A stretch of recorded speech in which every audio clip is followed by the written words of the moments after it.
Nós estávamos numa sequência falando desses 4 símbolos, e no domingo passado nós interrompemos, nós falamos de outro assunto, e hoje nós vamos continuar.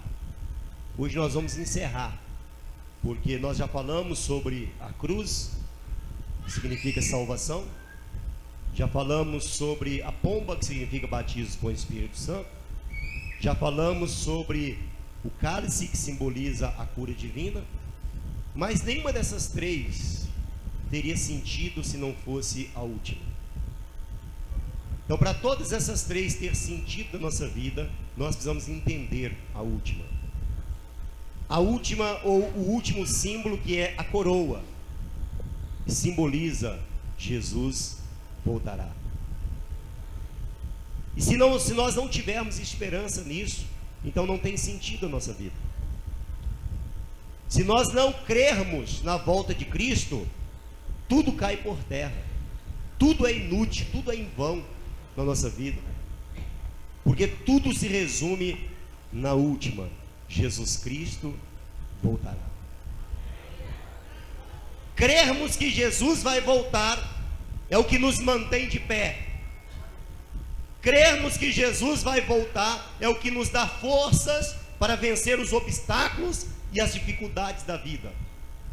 Crermos que Jesus vai voltar é o que nos faz olhar para o alto e saber que o nosso Redentor vive, e que mesmo em meio a lutas e tribulações, nós temos um Deus no qual nós podemos confiar, que Ele não desampara os seus filhos.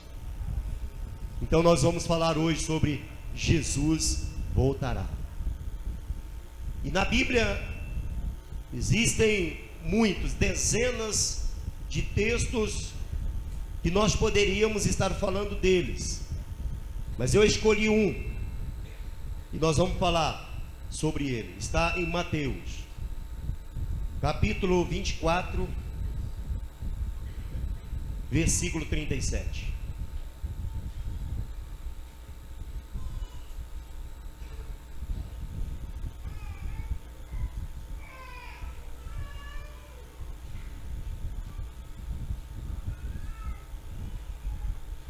Mateus, primeiro livro do Novo Testamento, capítulo 24, versículo 37.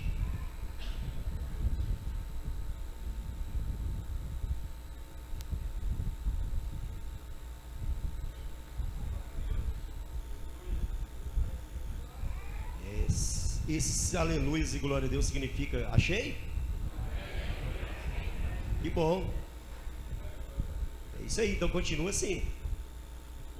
Se todo mundo for achando, for dando glória a Deus e aleluia, daqui a pouquinho a igreja está falando em línguas estranhas, né? Aê, temos que entender que nós somos uma igreja pentecostal. Eu já preguei em algumas igrejas tradicionais, e eu vou falar para você uma coisa: o trem complicado, coisa difícil é você que está acostumado com uma igreja pentecostal, você chegar numa igreja tradicional para pregar. Você pode dizer: irmão, Jesus está voltando. Os irmãos ficam olhando para a cara da gente assim. Nem um aleluia, meu Deus do céu, é difícil demais.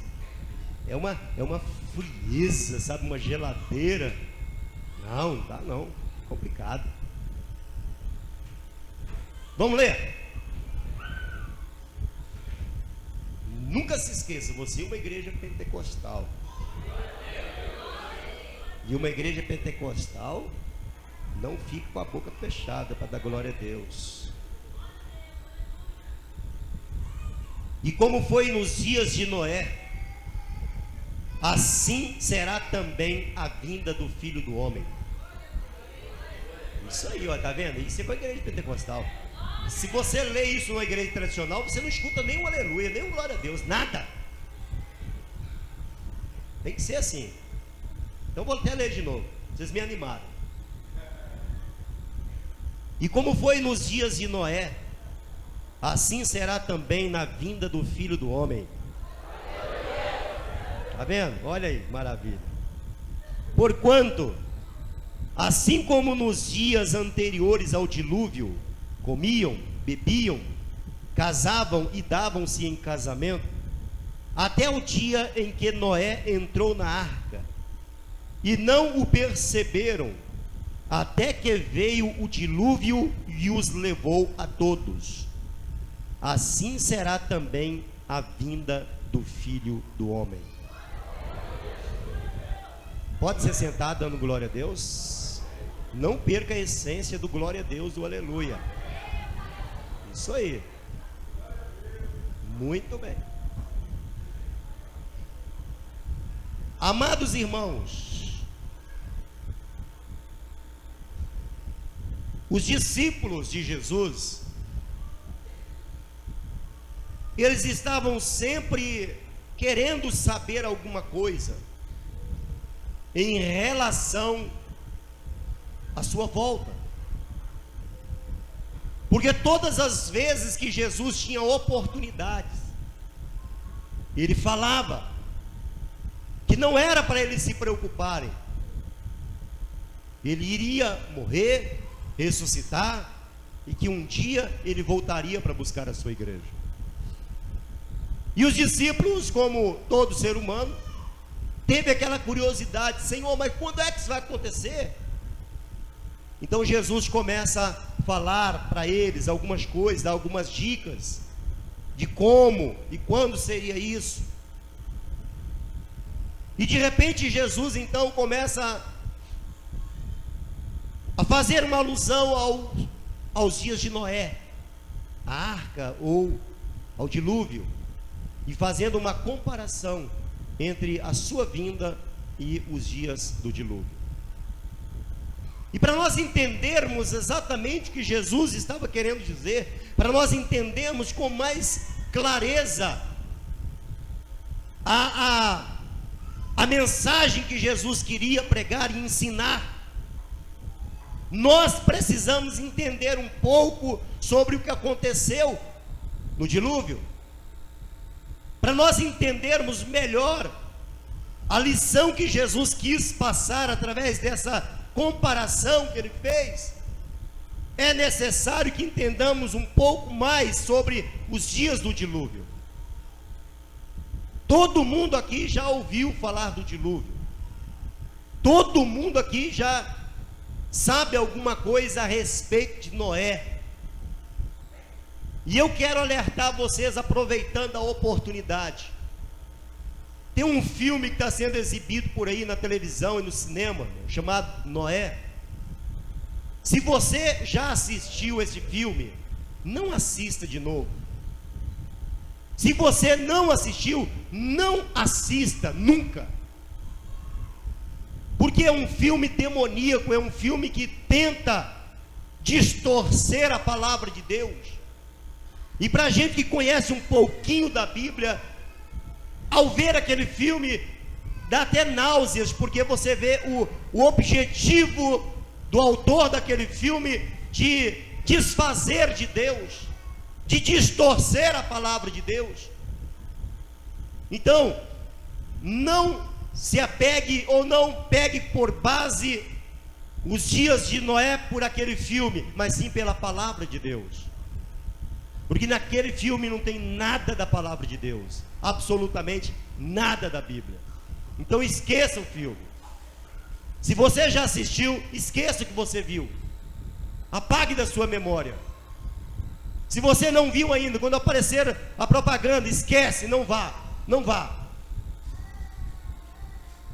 Nós entendemos que a palavra de Deus, a Bíblia Sagrada, nos foi deixada como uma bússola, como uma diretriz, para nos nortear, para nos orientar. Então nós devemos nos pautar pela palavra de Deus, que é a Bíblia Sagrada, e só por ela, e por mais nada.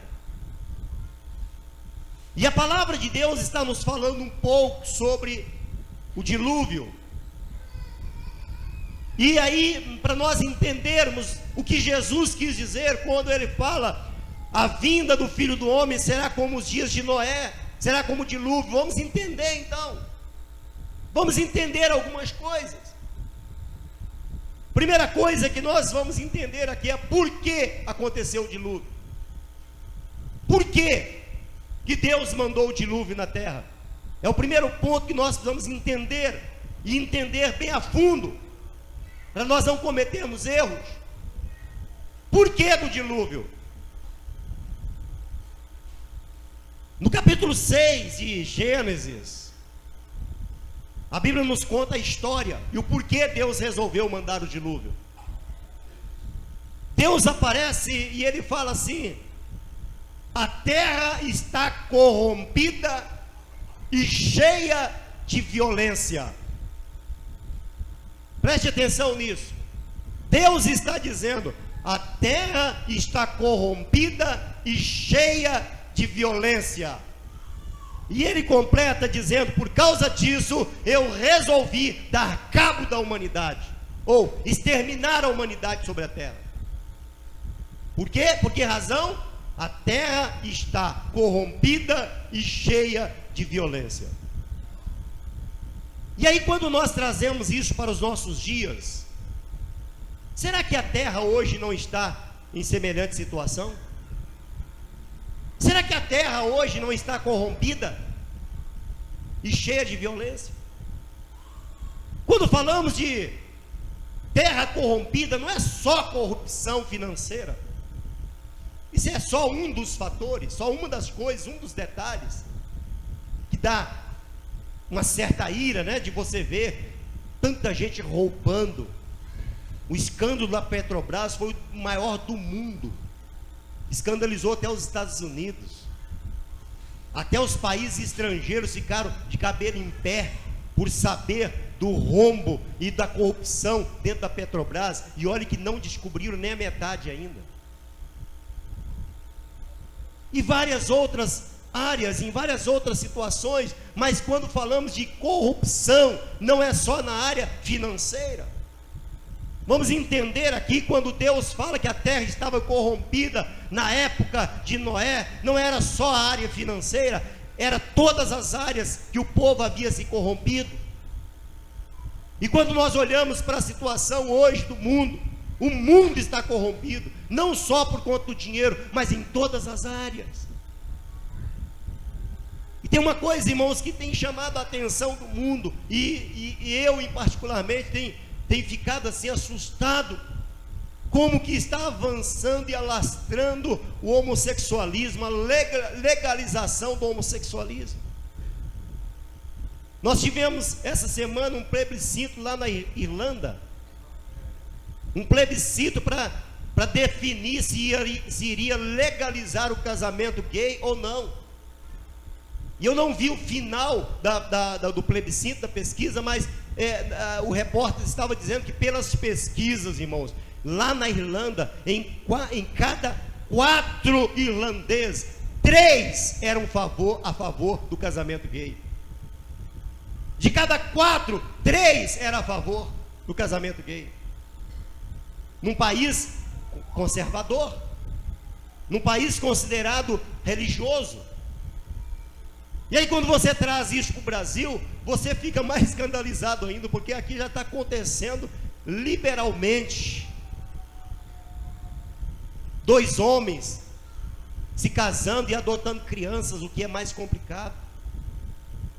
Eu fico pensando, irmão, um dia desse eu estava vendo na televisão 2 homens que adotaram uma criança de 9 anos, uma menina, para piorar a situação. Eu fico pensando naquela menina, a cabeça dela. Eu fico pensando, sabe, como que ela vai encarar os seus pais? Dia das Mães, para quem que ela vai dar presente? Sabe, é umas coisas assim absurdas, tão absurdas, que você não consegue raciocinar, você não consegue entender. Consegue? A terra está corrompida, porque Deus não criou o homem para o homem, Deus não criou a mulher para a mulher, Deus criou o homem para a mulher e a mulher para o homem. Foi assim que Deus fez no jardim do Éden. Mas o homem corrompeu, o homem deturpou a palavra de Deus, e por conta dessas coisas, Deus resolveu exterminar a terra, acabar com a raça humana. Deus disse: a terra está corrompida e cheia de quê? Mas no nosso Brasil não está tendo violência, não? Violência não, né? Nós vimos recentemente agora no Rio de Janeiro, irmãos, o país que no ano que vem vai sediar os Jogos Olímpicos. E nós vimos lá, os países estrangeiros estão assustados com a violência no Rio de Janeiro. Esses dias agora mataram um médico esfaqueado.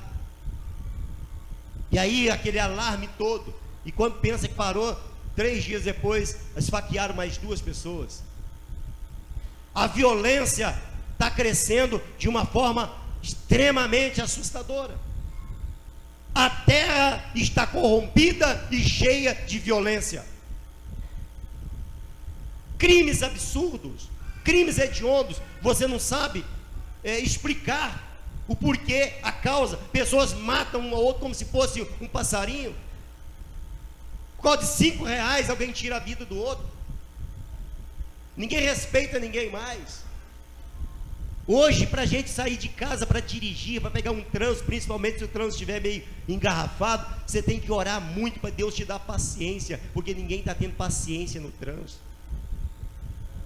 Está uma complicação, irmãos. Às vezes pessoas fecham o outro e buzina, e aquela violência, aquela falta de paciência. E a gente tem visto aí na televisão, nas reportagens, por causa de alguém que fechou o outro, e alguém que encostou, alguma coisa assim, alguém sai de dentro do carro violentamente, agride, espanca, mata. A violência está tomando conta, a violência está alastrando cada dia que passa. Deus resolveu exterminar a raça humana, porque a raça humana havia se corrompido e estava cheia de violência. Cheia de violência. Mas escuta uma coisa. Eu vou dizer para você uma coisa aqui, e se você entender, dá um glória a Deus. Em meio à terra corrompida, em meio aos homens violentos, Deus olha e consegue ver aquele que é fiel a Deus e aquele que serve a Ele. E Ele consegue detectar. Aleluia.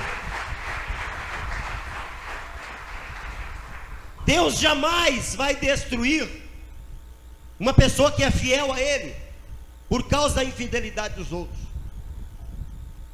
O seu povo está separado. Deus olhou no meio de uma terra corrompida e cheia de violência. Deus viu um homem chamado Noé. E a Bíblia fala de Noé, no capítulo 6, a Bíblia fala a história de Noé. E a Bíblia diz que Noé, escuta isso, Noé era reto, íntegro e andava com Deus. Deixa eu repetir. Deus olhou no meio de uma terra corrompida e um povo violento. Deus viu um homem que era reto, íntegro e andava com Deus. E será que se Deus olhar hoje para este mundo, será que Ele ainda vai achar alguém que é reto, íntegro e anda com Ele?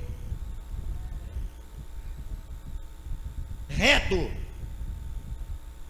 significa não tem sombra de dúvidas, não tem meio termo. Reto. Íntegro vem de inteiro, completo, e anda com Deus. É engraçado que a gente vê na Bíblia, em algumas ocasiões, esse relato, essa afirmação de alguém que andava com Deus. A Bíblia fala que Enoque foi trasladado para não ver a morte, porque ele andava com Deus. E agora fala que Noé andava com Deus. E eu estava pensando sobre esse termo, analisando por que ele andava com Deus, o que isso significa, porque a Bíblia é muito cheia de detalhes, e eu, como sou muito detalhista, eu corro atrás desses detalhes, eu amo esses detalhes. O que significa andar com Deus? Significa uma opção, uma decisão, uma escolha. Você pode andar com Deus ou pode não andar, é questão de opção. E quando a Bíblia fala que em meio a uma terra corrompida, em meio a um povo violento, a Bíblia diz que Noé, ele andava com Deus, significa que ele escolheu servir a Deus. Ele resolveu, ele decidiu andar com Deus. E me faz lembrar de um homem chamado Josué, que conduzindo o povo de Israel, e quando o povo de Israel se corrompia também, quando o povo de Israel começava a adorar outros deuses, virando as costas para o Deus verdadeiro, Josué um dia fez uma reunião com todo mundo e falou assim: olha, vocês são livres, vocês querem servir os Baalins, vocês querem servir os deuses de madeira? Pode ir. Mas eu já tomei a minha decisão, eu já fiz a minha escolha, eu e a minha família vamos servir ao Senhor. Andar com Deus é uma questão de escolha. Você decide se você quer andar com Deus ou não. Por isso a Bíblia diz: Deus achou graça em Noé, porque ele era reto, íntegro e andava com ele. Ou seja, ele tinha feito a escolha, ele tinha tomado a decisão de andar com ele. Preste muita atenção, porque eu espero verdadeiramente que essa palavra fale profundamente no seu coração nessa noite.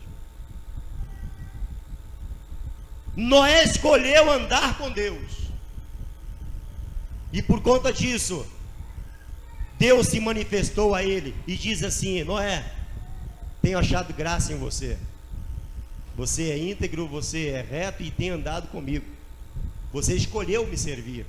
Em meio a uma terra violenta, você escolheu me servir. Você escolheu andar comigo. Então preste atenção, eu vou revelar para você o que eu estou para fazer. Eu vou mandar um dilúvio que vai acabar com a raça humana. Vou mandar um dilúvio que vai exterminar todo ser que respira na terra. Mas como você é diferente dos demais, como você escolheu andar comigo, como você é íntegro, é reto e está andando na minha presença, você não será exterminado junto com a multidão. Portanto, faça uma arca, e quando essa arca estiver pronta, você vai entrar nessa arca, você, sua esposa, seus 3 filhos e as esposas dos seus 3 filhos. Engraçado, irmãos, um detalhe interessante é que quando a Bíblia fala aqui, esse texto, capítulo 6, em momento algum Deus se refere à mulher de Noé, aos filhos dele, às noras dele como justos. Não, mas a Bíblia fala: Noé era justo, Noé era íntegro, Noé andava com Deus. Mas Deus vem e fala assim: entra na arca, leva tua esposa, leva teus filhos, leva as tuas noras, porque por amor a você eu vou salvar a sua família.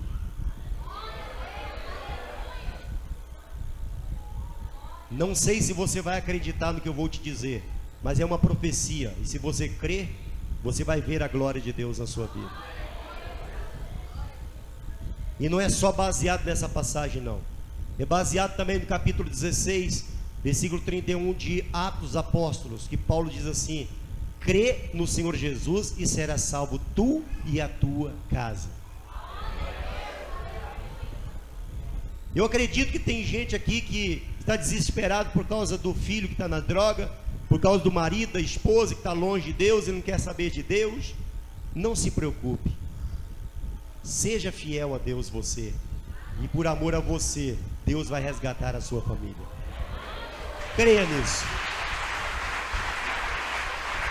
Creia nisso, acredite nisso, porque está na palavra de Deus. Se você andar com Deus, Ele não vai deixar a sua família perecer, mas por amor a você, Ele vai resgatar a sua família toda. Ninguém vai ficar para trás, ninguém da sua família vai perecer. Talvez você diga: pastor, o senhor que não conhece meu filho, o senhor que não conhece meu marido. Deus conhece, e não há nada que Deus não possa fazer. Então apenas seja fiel a Deus e creia que a sua família será resgatada e transformada. E então disse Deus a Noé: faça uma arca de madeira.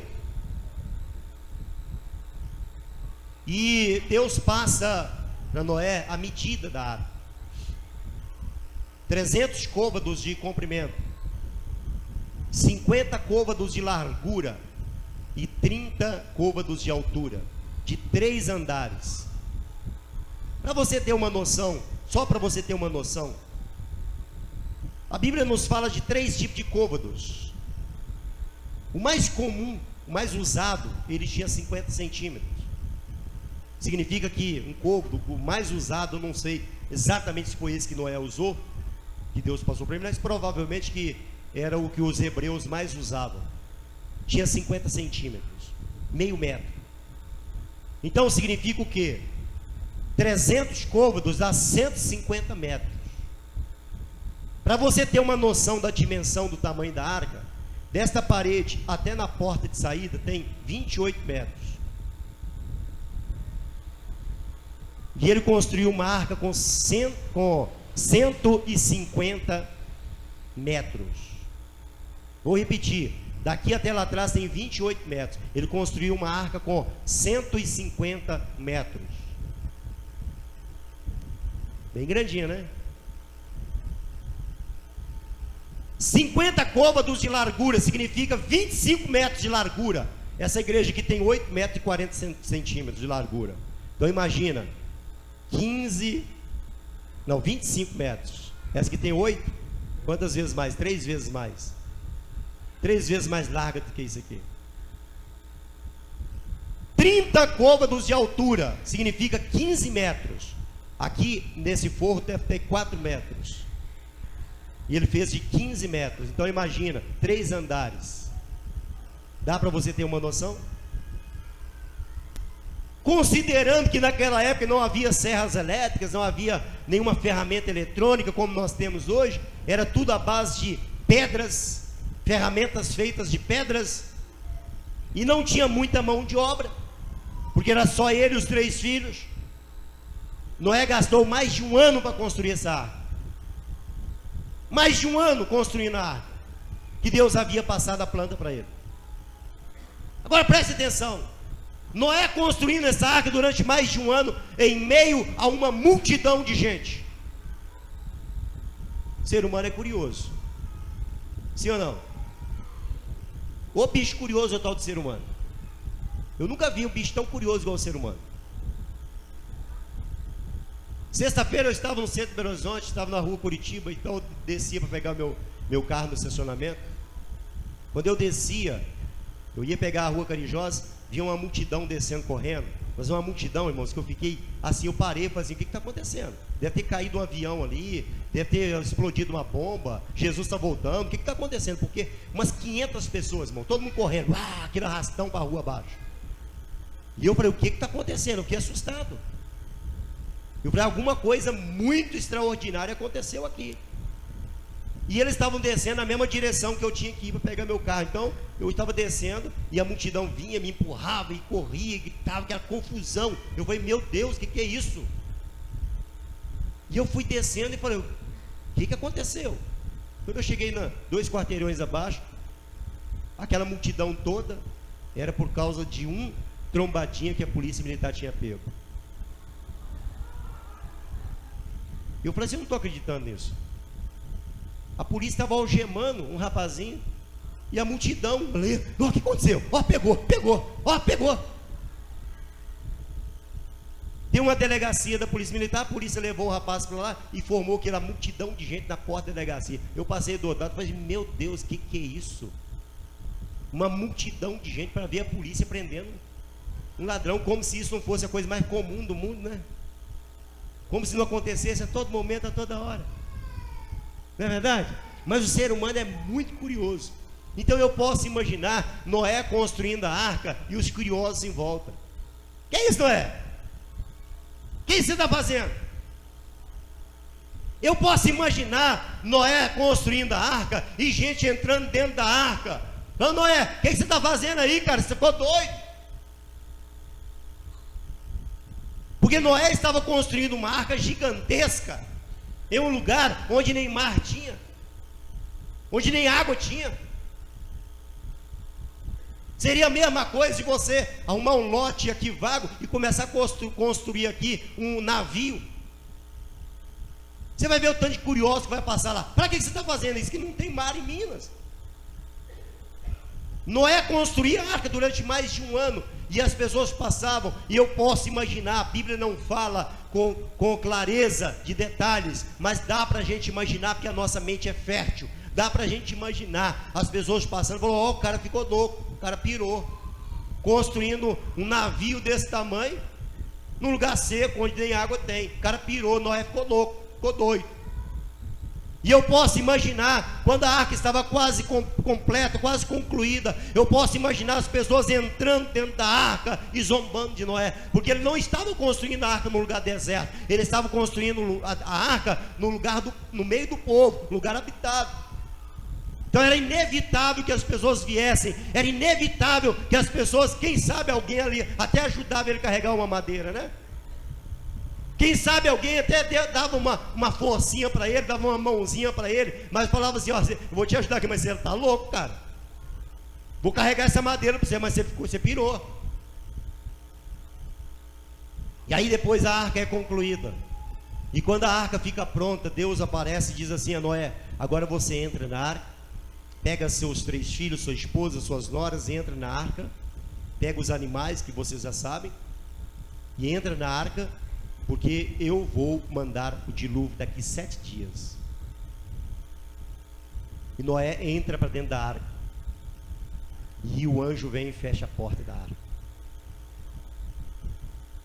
E eu posso imaginar o povo lá de fora: ô louco! E de repente começa o dilúvio.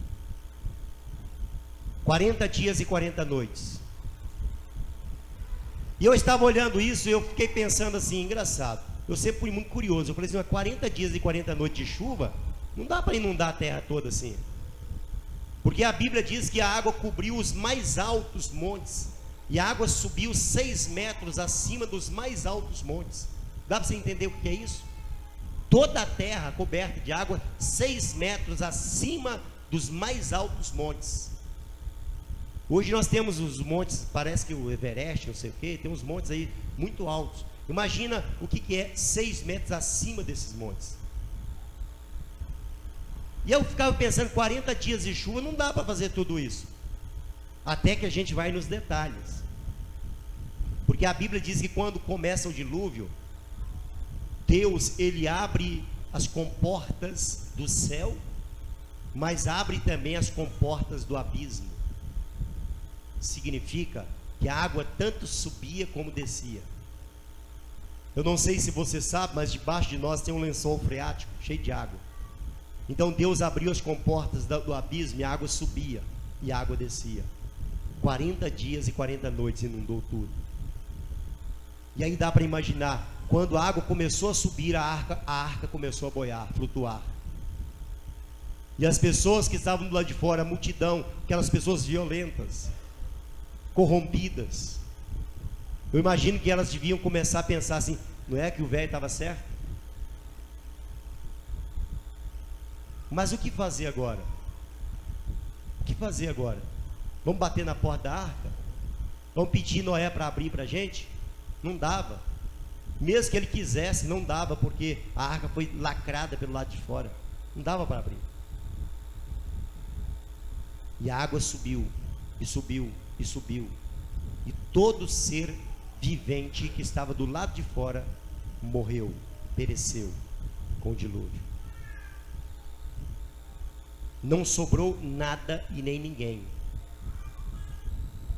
E a Bíblia diz que Noé, com a sua família e com os animais, começaram a flutuar, a navegar sem rumo, sem direção, até que as águas baixassem e eles puderam então sair de dentro da arca. Sabe em quanto tempo Noé ficou dentro da arca com a sua família? Sabe? É, porque você estava aqui hoje de manhã, né? Exatamente 1 ano e 10 dias.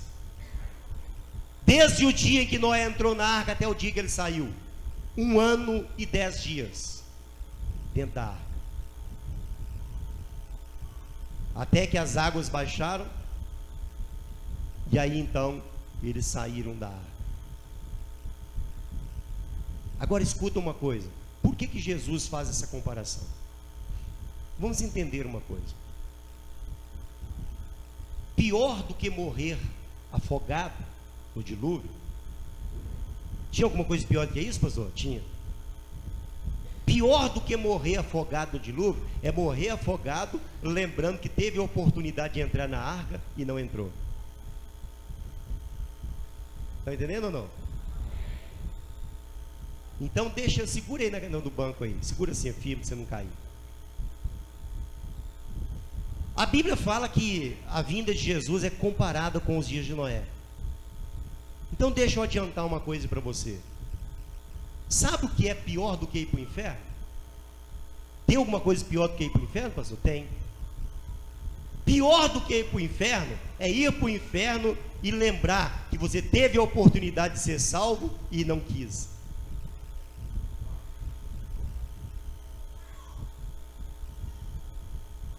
Sério, né? Não vai haver sirenes para tocar quando Jesus voltar. Não vai haver alarmes disparados.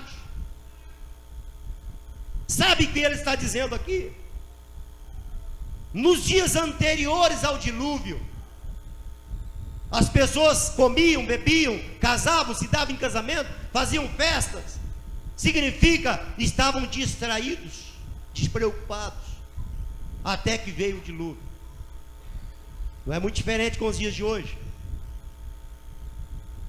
A arca está sendo construída. E muitas pessoas zombam, criticam, desprezam, rejeitam, porque estão distraídas. Quando Jesus falou nos dias anteriores ao dilúvio, eles bebiam, comiam, casavam, davam esse casamento, ele quis dizer o seguinte: eles estavam distraídos com as coisas deste mundo. E quantas pessoas hoje estão distraídas com as coisas deste mundo? Quantas pessoas hoje estão preocupadas com as coisas deste mundo e não se preocupam com as coisas celestiais? Quantas pessoas distraídas, loucas, atrás de poder, de fama e de dinheiro, distraídas pelas coisas dessa terra e não dão ênfase às coisas do céu, ao reino de Deus. É assim que viviam aquelas pessoas. Eles não tinham tempo para pensar na arca, eles não tinham tempo para entrar na arca, porque eles estavam distraídos com as coisas deste mundo. Quantas pessoas hoje que não têm tempo para servir a Deus, para andar com Deus, porque estão distraídas com as coisas deste mundo, até o dia que vier o dilúvio. Quando aconteceu o dilúvio, as pessoas que estavam distraídas não perceberam nada, até o dia que começou. Quando a água começou a subir, aí eles perceberam, mas aí não dava tempo mais, aí não tinha jeito mais. Sabe o que vai acontecer com essa geração? Muita gente distraída com as coisas deste mundo, até Jesus voltar. E um dia Jesus vai voltar e vai buscar a sua igreja, e ele não vai avisar ninguém. Ele virá, a Bíblia diz, como um relâmpago, como um piscar de olhos. Quanto tempo você leva para piscar os olhos? Exatamente nesse tempo em que Jesus virá para buscar a sua igreja. Não vai dar tempo de preparar. Espera aí, Jesus, um pouquinho que eu vou me arrepender dos meus pecados. Espera aí, Jesus, um pouquinho que eu vou me converter. Não vai dar tempo não. Espera aí, Jesus, que agora eu quero te aceitar como Salvador. Vai dar tempo não. O tempo é agora. O tempo é hoje. E depois que Jesus voltar, não vai mais adiantar, não vai dar mais tempo. Quem ficar do lado de fora, ficou. E aí eu fico pensando, quantas pessoas, irmãos, no inferno, dizendo assim: eu estive dentro da igreja e saí. Eu estive dentro da igreja, dentro da arca, e na hora do dilúvio eu estava do lado de fora dela. Não dá para brincar com essas coisas, irmãos. Não dá para brincar. Você vê as coisas que acontecem nesse mundo, e você que conhece um pouco da palavra de Deus, você não tem como ter dúvida de que Jesus já está voltando para buscar a sua igreja. Não tem como ter dúvida disso, não tem jeito. Esse mundo está cada dia pior, cada dia mais catástrofes, cada dia mais tragédias. Está se cumprindo. O que nos resta é ficar dentro da arca. Sabe, irmãos, fique dentro da arca. Se você está do lado de fora, entre para dentro dela. Se você já está dentro, fique dentro, não saia.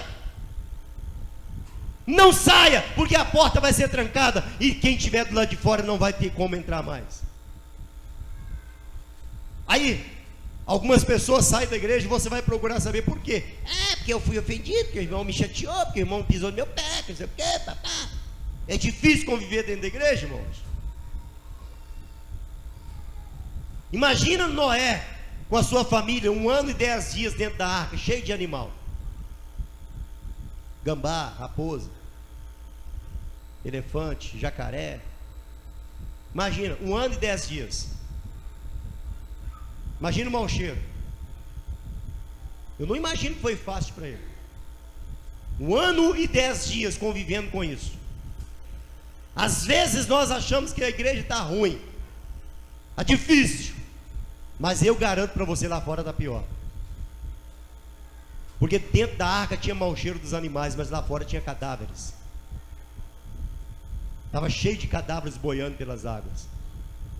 Então dentro da arca estava difícil, mas do lado de fora tinha morte. Se você acha que dentro da igreja é difícil, irmãos, pare e pense que lá fora está pior. Lá fora tem morte.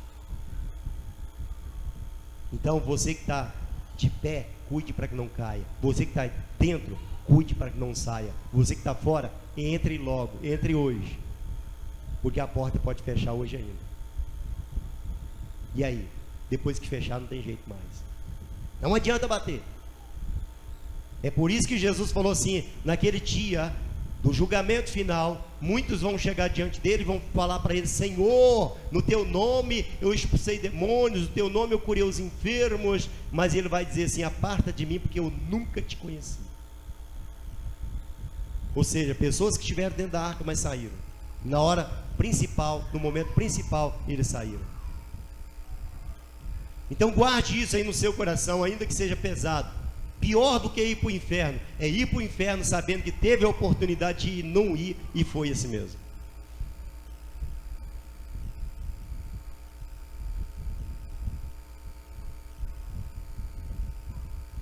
Irmãos, coloque sobre seus pés.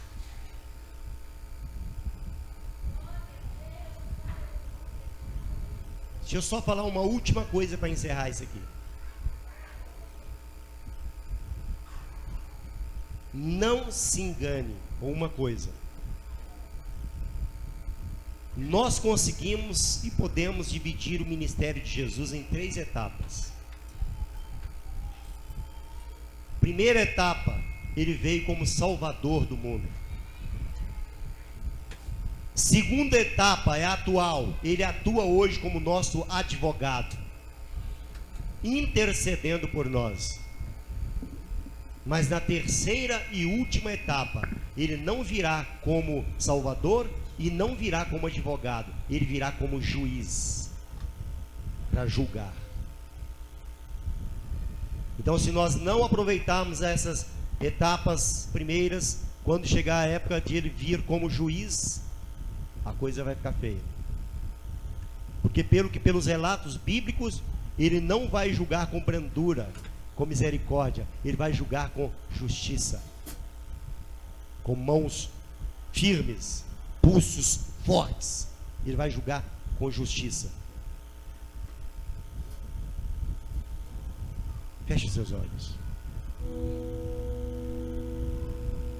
Coloca a tua mão direita na altura do teu coração. Como é que está a tua vida? Oh, aleluia. É hora de conserto. É hora de reflexão.